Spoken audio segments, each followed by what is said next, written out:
aleluia, aleluia, aleluia. Vossa palavra é a verdade. Santificai-nos na verdade. Aleluia, aleluia, aleluia, aleluia, aleluia, aleluia, aleluia, aleluia.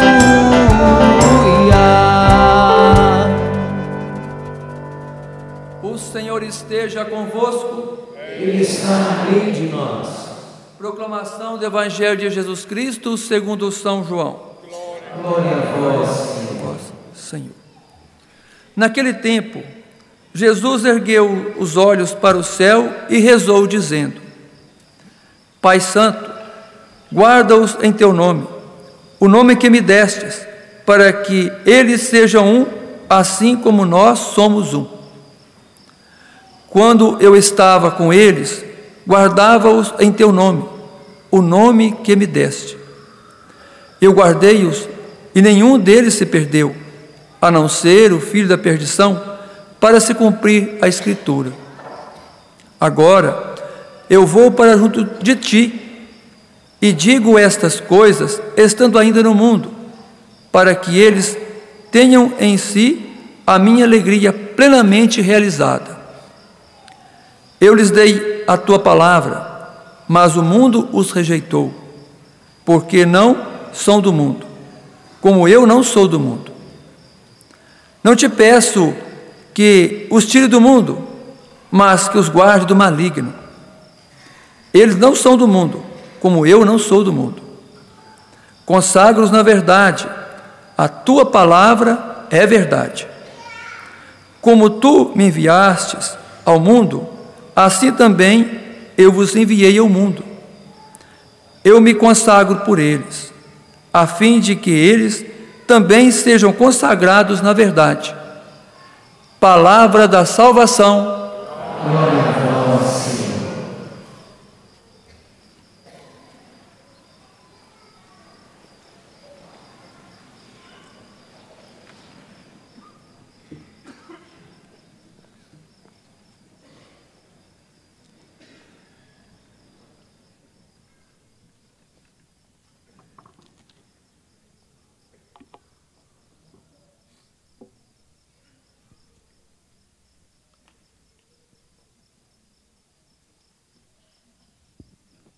Meus queridos irmãos, minhas queridas irmãs, nós, nessa quarta-feira da 7ª semana, estamos contemplando aquilo que é a oração sacerdotal de Jesus, no capítulo 17 do Evangelho de João. Quando Jesus se dirige ao Pai, em oração, ele vai prestando contas da sua missão, daquilo que ele recebeu como missão da parte do Pai, daquilo que ele fez, ele vai em oração dizendo. E hoje, no trecho, nessa perícope que a igreja nos dá para a nossa reflexão, nós vamos perceber exatamente Jesus preocupado com os seus que iriam ficar no mundo, preocupado conosco, que também somos dele e que iríamos ficar nesse mundo, caminhar nesse mundo. E ele vai nessa oração, e aí é um modelo de oração que nós precisamos viver, ele vai lançando sobre o Pai, nessa oração de intimidade, as preocupações que ele traz, aquilo que está no coração dele. São Paulo vai dizer: lançai sobre o Senhor as vossas preocupações. Jesus está exatamente fazendo esse caminho.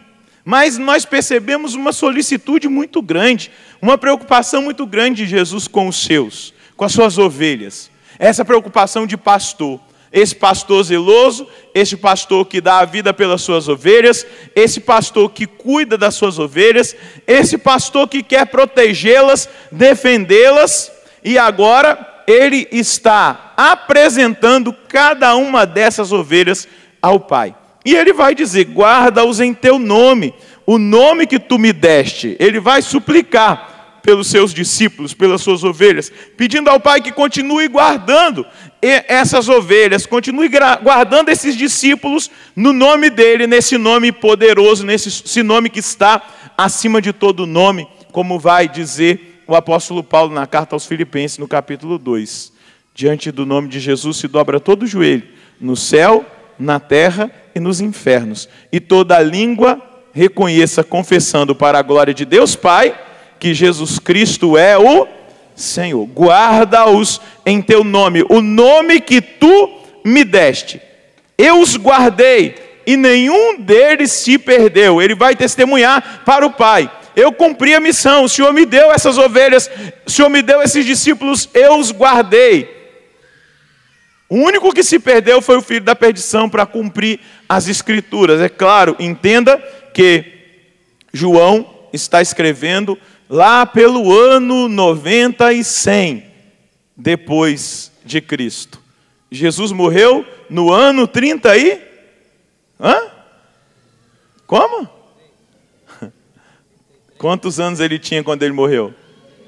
33. Começa a contar a partir da encarnação do Verbo, o ano 0. Jesus morreu com 33 anos. E João foi refletindo com a comunidade aonde ele estava, aonde ele servia, e ele escreveu o Evangelho, as cartas, o Apocalipse. Depois ele recebe como revelação da parte de Deus, quando ele já estava lá na ilha de Pátimos.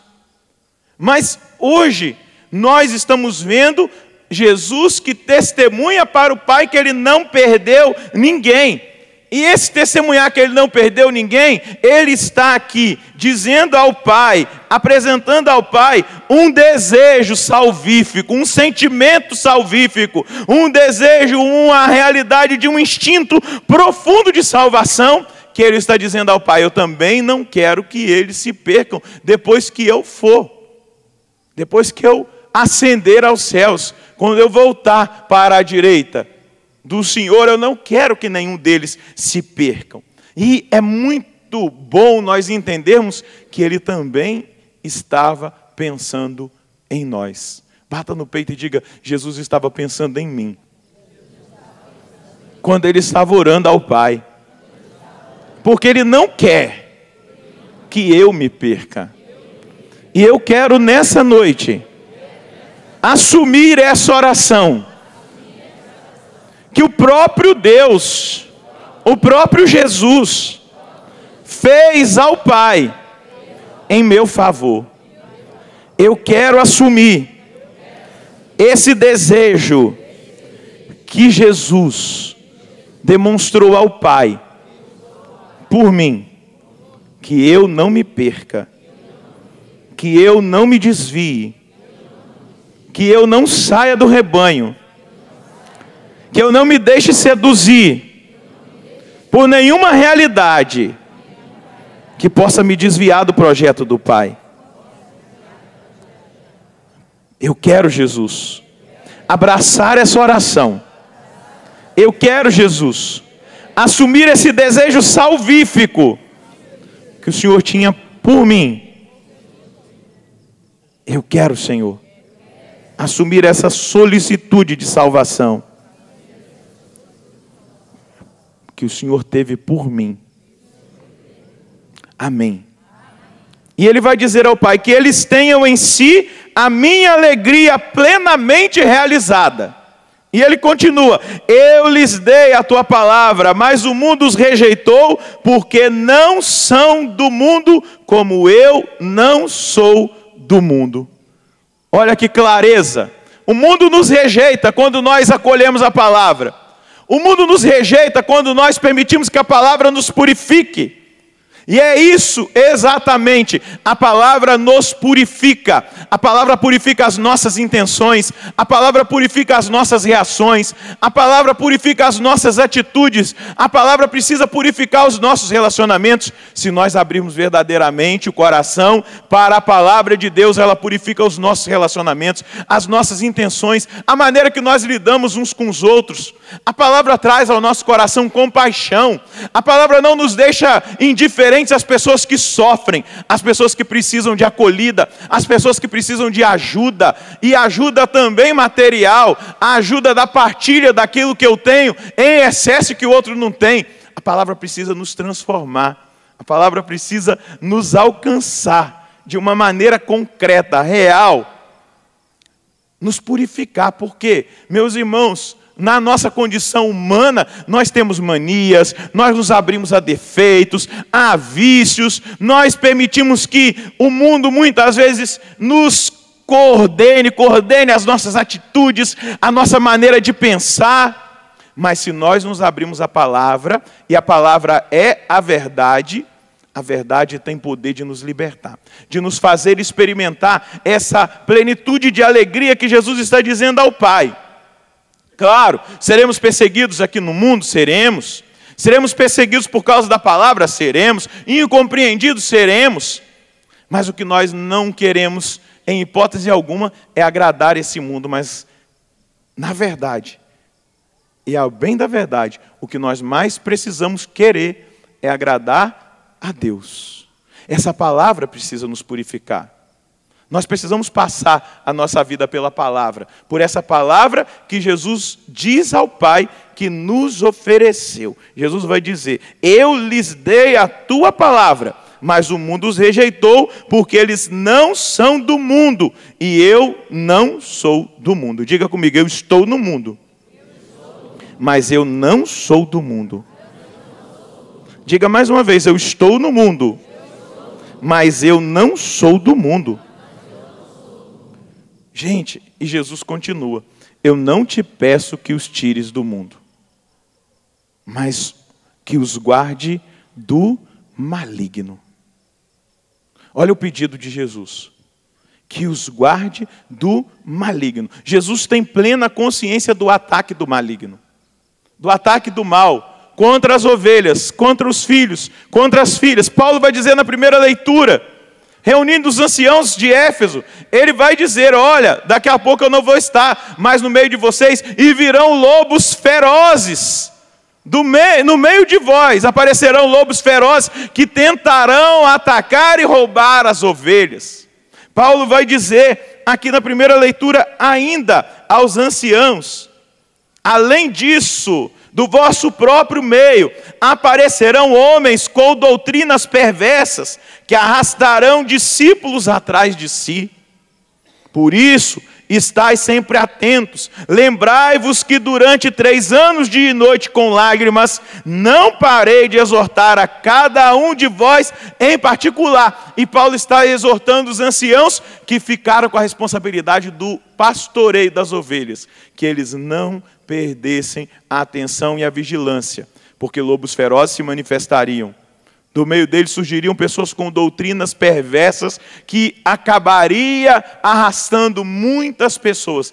É verdade ou não é que a gente gosta de novidade? Daquilo que é da moda, né? Não é diferente lá da época, não. Logo assim que Paulo foi-se, vieram heresias. Surgiu no meio deles ali muita coisa que agradou. Sabe qual é o nosso problema? Que a gente gosta daquilo que nos agrada, daquilo que massageia o nosso ego, que massageia o nosso pensamento, que agrada aquilo que nós imaginamos que deve ser. A gente não gosta de assumir verdadeiramente a cruz, a renúncia, a proposta de uma vida mais radical, de santidade. A gente gosta das coisas mais ou menos. Quando as coisas são propostas no mais ou menos, que bom que aqui eu posso estar e continuar vivendo a minha vidinha medíocre, mediana, como eu já vivia antes. Não precisa mudar muita coisa. Quando a proposta ela é feita verdadeiramente quando ela deve ser, muitas pessoas colocam resistência. Quer ver? Vou dar um exemplo muito simples. Quando um padre ou um bispo determina que na sua diocese, nas paróquias, não serão feitas mais festas de padroeiro com bebida alcoólica. Um monte de católicos se levanta contra o padre e contra o bispo. E começam a criticar, até ameaçam de morte. Eu tenho amigos meus que foram ameaçados porque eles tiraram bebida alcoólica, sendo que nós temos visto tantas famílias destruídas pela bebida alcoólica. Quantas famílias, quantos pais, quantos filhos que hoje estão no crack, mas começaram bebendo numa festa paroquial. Estou mentindo? Não, mas quando se propõe uma coisa mais definida, decidida, todo mundo range porque a gente gosta. Aí vão dar desculpa, não vai dar dinheiro na festa. Pode não dar dinheiro, mas nós não queremos levar ninguém à perdição. Pode não dar dinheiro, mas Deus tem honrado aqueles que têm feito essa opção. Tem honrado, dá muito mais do que dava antes. Só que, meus amados, a gente, não, mas o que tem? Tem nada a ver. Eu já vi festa em um lugar aí do mundo que teve até morte na praça, na festa da igreja. Eu estou dando um exemplo simples para você entender como nós gostamos daquilo que é mais fácil, daquilo que vem mais fácil. Tá bom, vai vir muito dinheiro porque vai muita gente beber. Se vai vir muito dinheiro porque muita gente está bebendo e bebendo em excesso. Mas, olha, a palavra, nós precisamos entender. O Senhor está pedindo a nós, e nós como pastores, eu como pastor, preciso cuidar das minhas ovelhas e dizer para elas, olha, afastem-se disso, porque isso vai levar você à perdição. Quanto adultério por causa de bebida, quanta coisa errada por causa de bebida.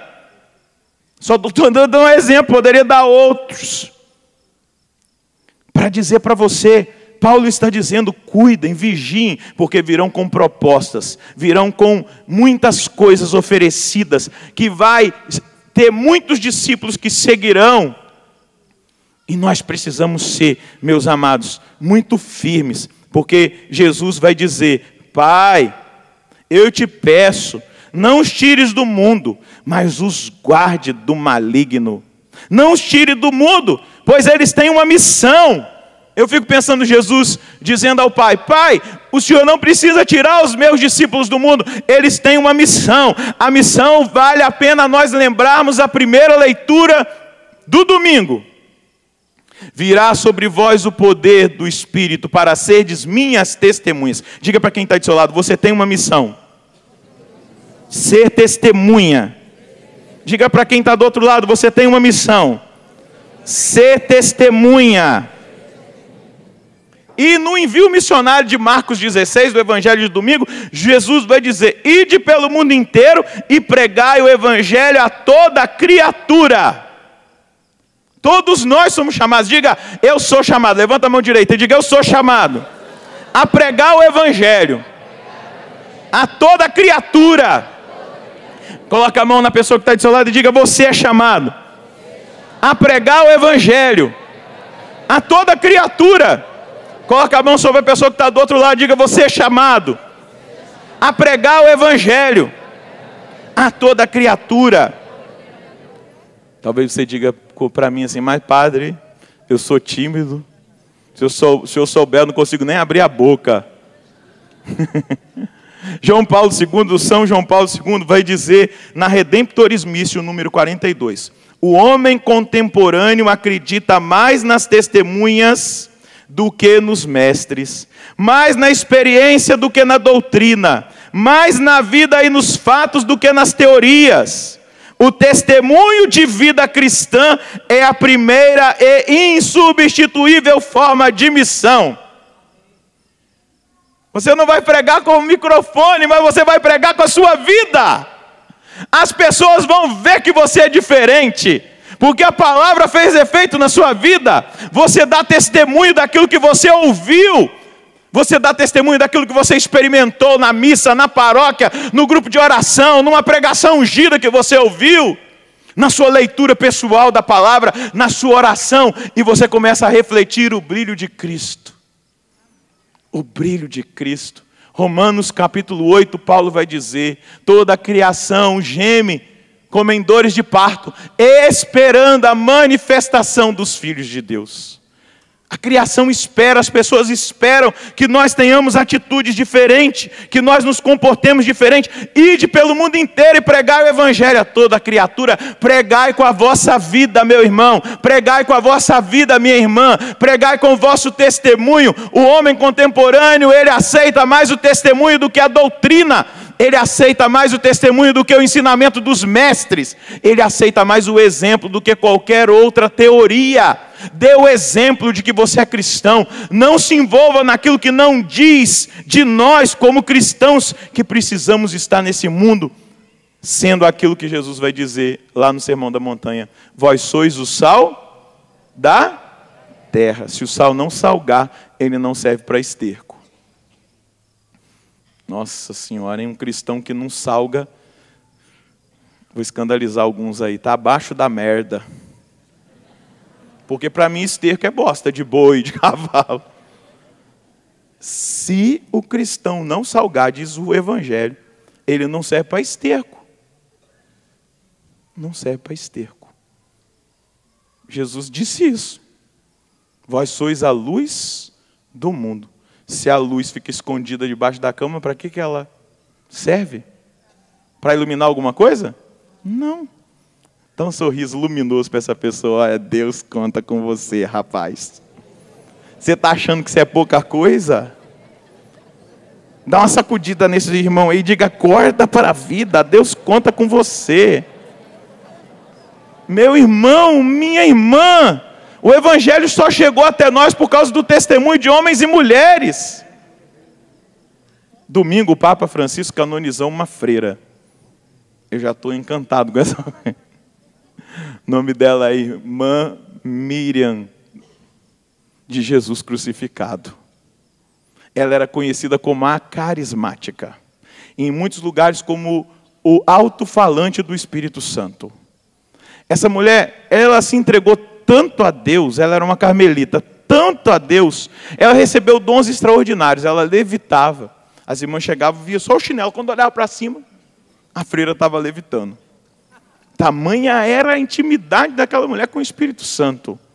Ela tinha dom de profecia, ela tinha dons que não são comuns. São Tomás de Aquino diz na Suma Teológica que seria possível uma possessão evangélica, ou melhor, angélica, mas ele nunca ouviu falar e nunca foi testemunha disso. Mas essa irmã que foi canonizada teve possessão angélica. O anjo a possuía e falava através dela. Ela tinha um dom que todos nós precisamos ter e criar vergonha na cara e buscar: o dom da obediência. E ela queria morrer como Jesus, crucificada. E um muçulmano quis converter ela ao Islã e ela não aceitou, e ele degolou essa freira. Cortou o pescoço dela fora. Ela ressuscitou para mandar um recado: diga aos padres que eles celebrem uma missa votiva ao Espírito Santo. E morreu de novo. Puf. E aí, quando colocaram ela no caixão, ela abriu os braços.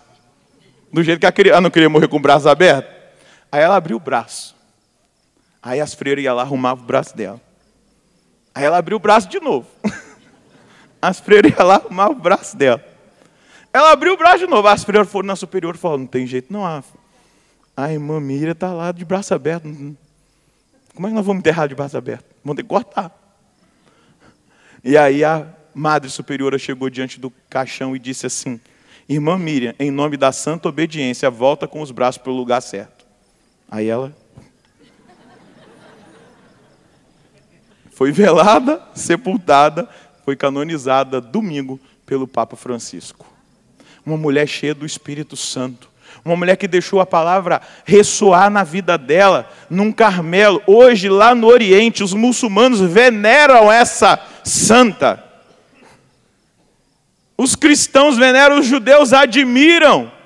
porque ela permitiu que a palavra se fizesse na vida dela carne, que a palavra transformasse a vida dela. E Deus está dizendo a mim e a você hoje que nós precisamos abrir-nos a tal ponto a essa palavra, para que ela faça o efeito que ela precisa fazer na nossa vida. Que nós precisamos entender que existe uma batalha espiritual contra aqueles que querem testemunhar. Apocalipse 12, se você tem aí a sua Bíblia, João vai dizer no versículo 17, cheio de raiva por causa da mulher, o dragão começou a combater o resto dos filhos dela, os que observam os mandamentos de Deus e guardam o testemunho. Ser cristão cada vez mais vai ser um grande combate, principalmente aquele que assume o cristianismo como ele deve ser assumido. Assume a palavra como ela deve ser assumida, vivida verdadeiramente, colocada em prática. Aí nós seremos perseguidos. Mas sabe qual é a nossa defesa? A nossa defesa é a vida reta, é a santidade. Se eu não entro no campo do inimigo, ele não tem como me atingir. Santo Agostinho dizia que o diabo é um cão amarrado, ele só morde em quem se aproxima dele. Está amarrado mesmo. Mas quem vai no campo dele, quem caminha no campo dele está correndo risco. Mas se nós caminharmos no campo de Deus, naquele que é o chamado que Deus nos faz, e o chamado que Deus nos faz, Paulo vai trazer aqui na carta aos Efésios, no capítulo 1, já no primeiro capítulo, Paulo no versículo 4, ele vai dizer, nele Deus nos escolheu antes da fundação do mundo. Diga para quem está aí do seu lado, em Jesus, Deus já te escolheu. Antes da fundação do mundo, rapaz. Você já tinha sido escolhido. Diga, oh, glória. Mas para que Deus... Vamos ver se você vai dar glória agora. Mas para que Deus te escolheu desde a fundação do mundo? Para ser de santos e íntegros diante do amor. Deus nos escolheu para que nós sejamos santos e íntegros.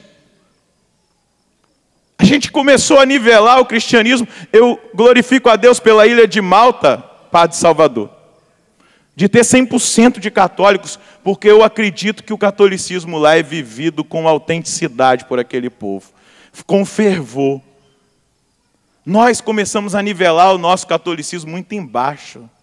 Você já ouviu algum testemunho de uma pessoa que diz assim, eu aceitei Jesus. E ó, eu não estou aqui implicando com os irmãos não, essa é semana da unidade dos cristãos, tá?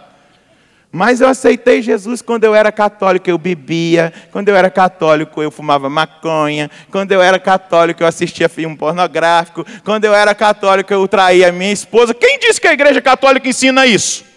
Você. Só pode. Mas nós nivelamos o cristianismo. A mentalidade, muitas vezes aí fora, é que na igreja católica tudo pode. Quem disse isso para você? Me mostra. Aonde isso está escrito? Me mostre um documento que libera a galera geral para fazer o que eles querem, o que elas querem. Só que nós fomos no nível mais baixo, nivelando a nossa experiência cristã. Fomos sendo permissivos. Você está percebendo quando eu estou dizendo você foi? Que eu coloquei no plural? Fomos porque eu estou me incluindo. Nós fomos nivelando lá embaixo a nossa vida cristã. Nós fomos permitindo, fomos sendo permissivos. A nossa vida está mais parecida com a vida de pagãos do que de cristãos. Não tem nada de diferente na nossa vida do que aquele que não conhece Jesus Cristo vive. Não tem. Abre a geladeira da casa de um cristão e abre na casa de um pagão que não conhece Jesus Cristo. Vai ter as mesmas bebidas, as mesmas coisas que tem lá. Na casa de um pagão que nunca conheceu Jesus Cristo. Olha os filmes que tem na casa de um pagão que não conhece Jesus Cristo e olha na casa de um católico. Para ver se tem alguma diferença. Olha as coisas que um pagão conversa e olha o que um cristão conversa. Um cristão católico numa fábrica. Pergunta se as piadinhas que o pagão conta não são as mesmas que o católico conta.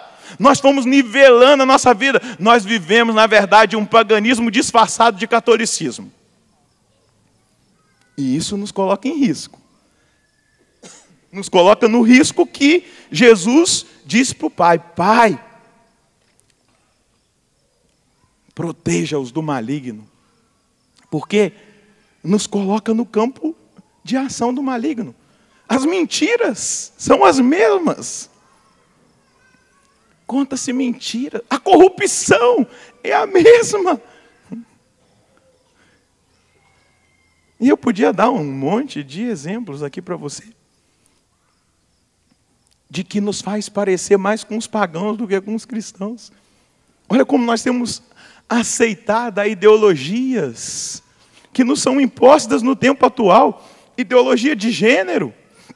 Como nós concordamos com o mundo, com o paganismo. Como nós aceitamos. Não, é assim mesmo, a gente tem que evoluir, modernizar. E aí nós vamos aceitando o neopaganismo, como nós vamos aceitando tudo, vamos acolhendo as ideologias, a realidade que não condiz com a nossa vida.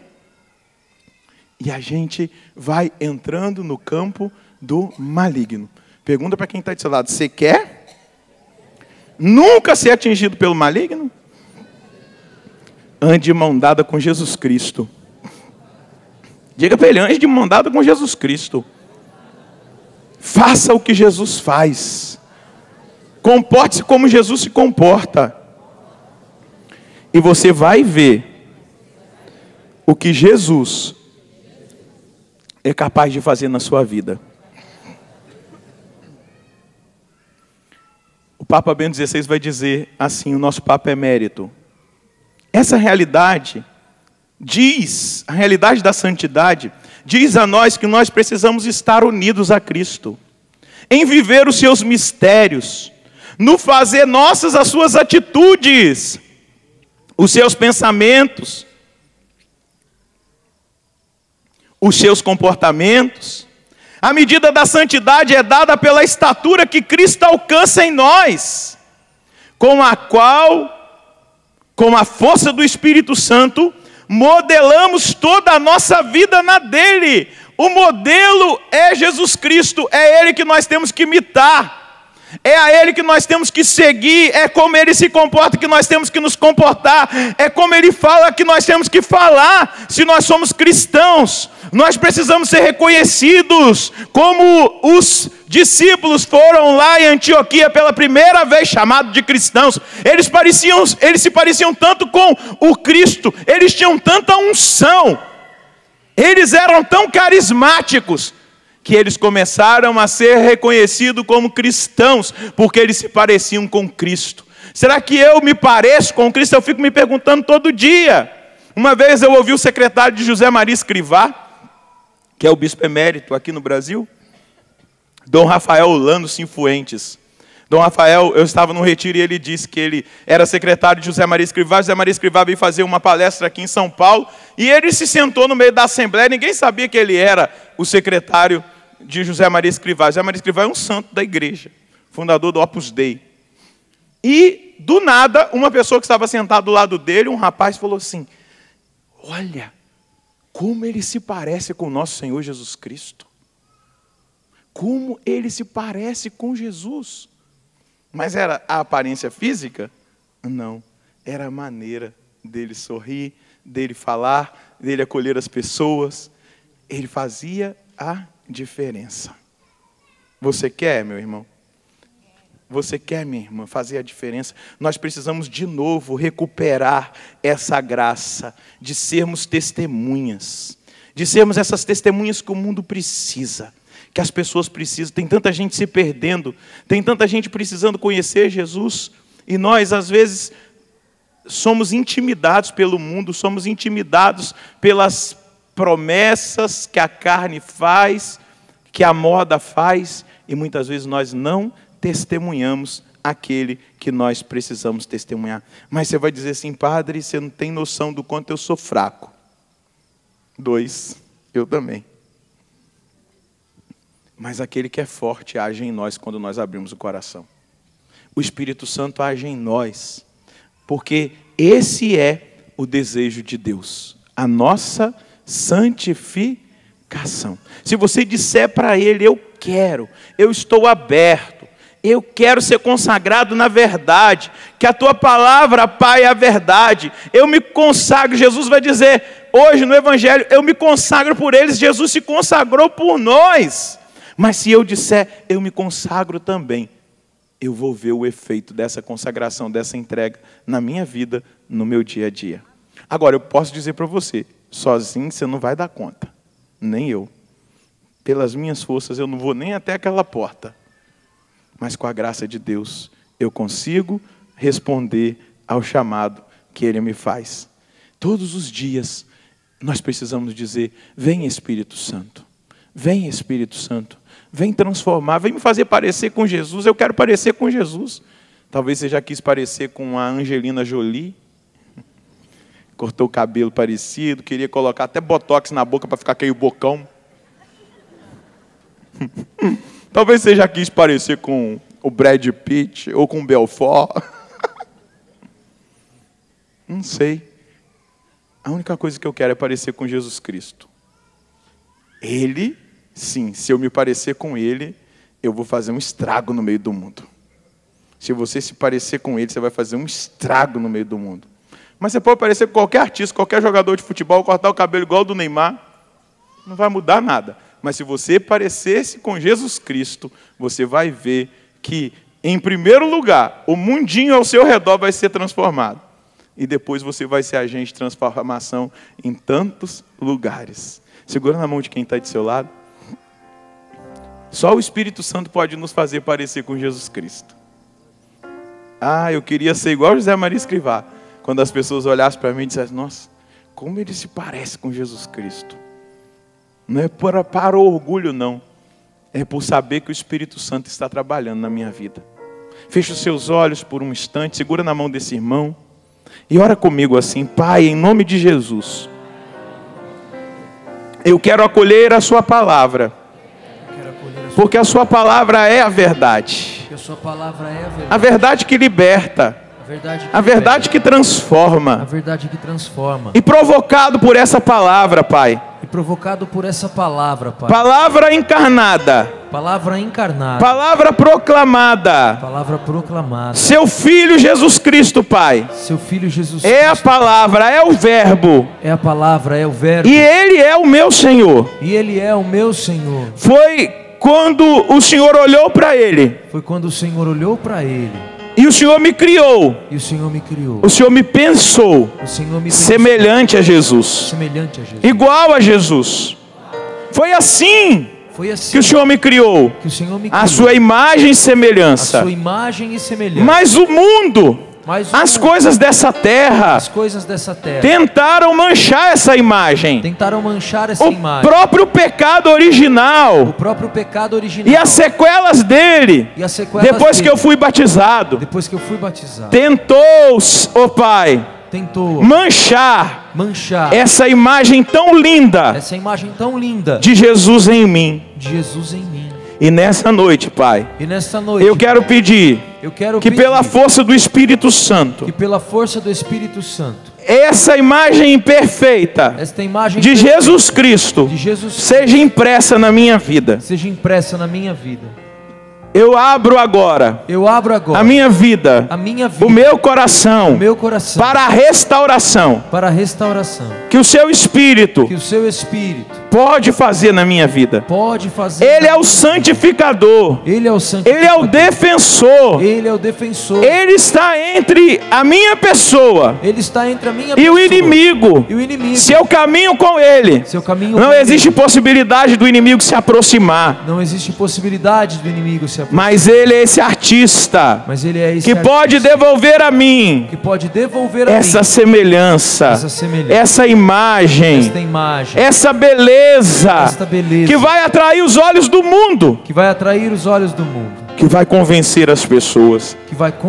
Por isso agora eu peço, Pai, Por isso agora eu peço, que em nome Pai, de Jesus, em nome de Jesus, eu seja batizado com o Espírito Santo. seja batizado com o E Espírito. esse Espírito que é fogo, E esse Espírito fogo abrasador, fogo abrasador possa queimar possa queimar toda falsa imagem toda falsa imagem que eu acabei que eu absorvendo, acabei absorvendo, toda mentira que eu acabei vivendo, toda mentira que eu acabei toda sedução que eu acabei caindo, toda sedução que eu acabei todo caindo, mundanismo que eu entrei, todo mundanismo e sendo queimado pelo seu Espírito, sendo queimado pelo seu Espírito, purificado pelo seu Espírito, purificado pelo seu Espírito, como a prata e o ouro como a prata são e o purificados pelo fogo, ouro, são purificados pelo fogo, que o fogo do seu Espírito o fogo do me seu faça refletir Espírito me faça refletir a beleza da tua a imagem, beleza da tua da imagem de Jesus. da imagem de Jesus. Eu quero pedir, Pai, Eu quero pedir, trabalha com esse Espírito Santo trabalha com esse Espírito Santo na minha vida, na minha vida, no meu coração, no meu coração, na minha história,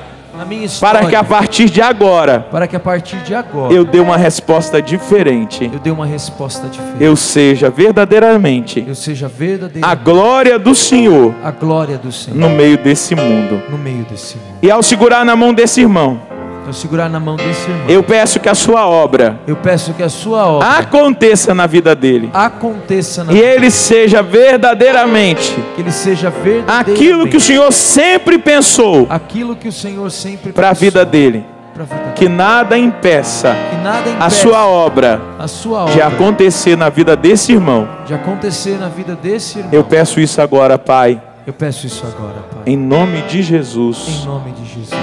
Amém. Amém. Balança a mão desse irmão agora, olha para ele, dá um sorriso e fala para ele: você está refletindo, irmão, a glória de Deus.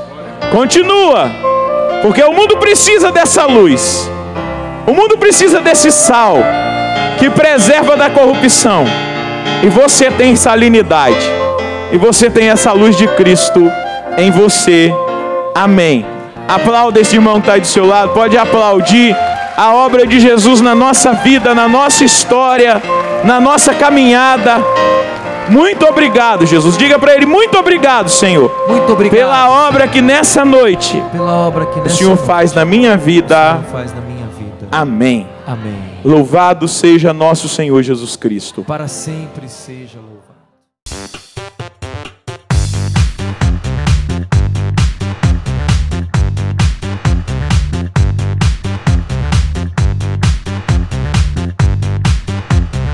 cançãonovaplay.com. Assine já!